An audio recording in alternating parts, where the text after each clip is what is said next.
Going on, it says, and Jehoiakim, the king of Judah, went out to the king of Babylon, he and his mother and his servants and his princes and his officers. And the king of Babylon took him in the 8th year of his reign. And he carried out thence all the treasures of the house of the Lord and the treasures of the king's house, and cut in pieces all the vessels of gold which Solomon king of Israel had made in the temple of the Lord, as the Lord had said.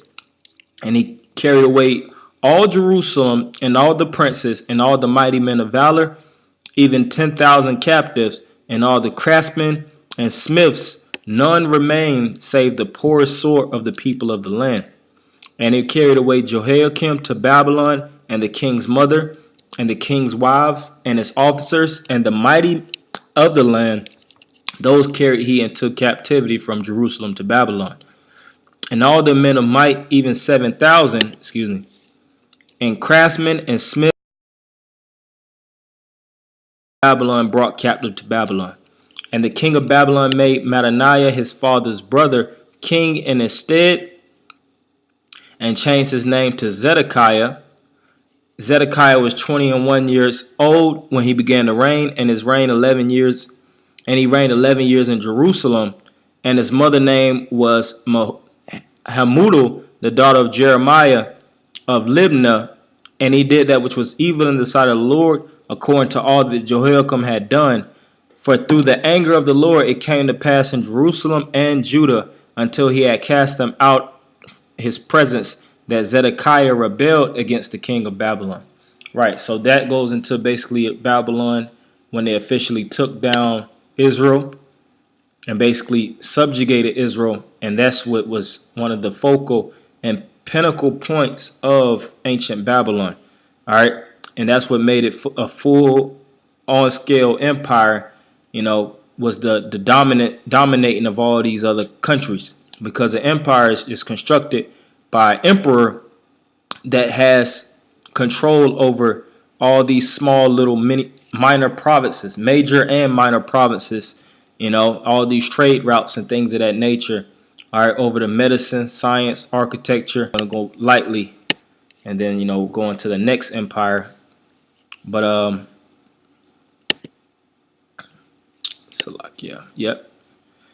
So it says the fall of Babylon denotes the end of the Neo-Babylonian Empire after it was conquered by the Achaemenid Empire in 539 BCE. Right, and the Achaemenid is short for one of the kings, which he was a Elamite king, Achaemenes. All right, and it was coined the Achaemenid Empire after Achaemenes. All right. See, the Achaemenid Empire was called the first Persian Empire, was an empire based in Western Asia founded by Cyrus the Great. Right, but Cyrus, they came out of the line of Achaemenes, and Achaemenes, and Cyrus basically was the first, main person that was mainly glorified in this time, because Cyrus basically took over this major kingdom, which was Babylonia. All right, which was that the chest of silver, which represented an inferior kingdom. And I'm going to go into it in this book I have. The book is called Bible Charts, Maps, and Timelines. And I'm going to hit a light point. It says, the gold symbolizes the superior power of Babylonia. Eventually, Babylonia would be destroyed by an inferior kingdom. And that inferior kingdom was the Achaemenid Empire under Cyrus the Great. All right, it says in 539 BCE, Cyrus the Great invaded Babylonia, turning it into a colony of Achaemenid Persia. Cyrus then claimed to be the legitimate successor of the ancient Babylonian kings. So basically, as he took over, he basically took, control, and basically said that he's a successor of the Babylonian kings. As it turns out, Cyrus was very popular in Babylon itself, in contrast to Nabonidus. So, that's the main point with the Babylonian Empire. And I just had a timeline, not going to go through the whole thing, but, going into exactly what I was saying. Babylon is captured by the Chaldees, 734 BC. I don't want to go into the origins of Babylon, from the beginning to the end, but, it's a lot of good things that go into this. You know, when they controlled the Fertile Crescent, you know, the Amorites, which were Hamites, established Babylon in 1894. Reign of Hammurabi, which you have the Hammurabi coding, which was the writing system of laws that came out of Babylon, which it was known for. Because Babylon was known through their gods, Marduk, Bel, various other gods. They were known through the Hammurabi's codes, and they were known from the Hanging Garden of Babylon's, which was one of the 7 wonders, also known as one of the 7 wonders of the world. So, you know, there it is, 1772, the Code of Hammurabi, one of the earliest codes of law in the world. Hammurabi rules the whole Mesopotamia from Babylon. Continuing on, you know, because you had fightings back and forth. In 1220, Babylon is under Assyrian control. Like I said, they lifted up and from the Assyrians, and they became a strong power that actually took down the Assyrians. Babylon is captured by Chaldeans. Babylon is occupied by Assyrians in 729. Continuing on. Sack of Babylon. City is destroyed.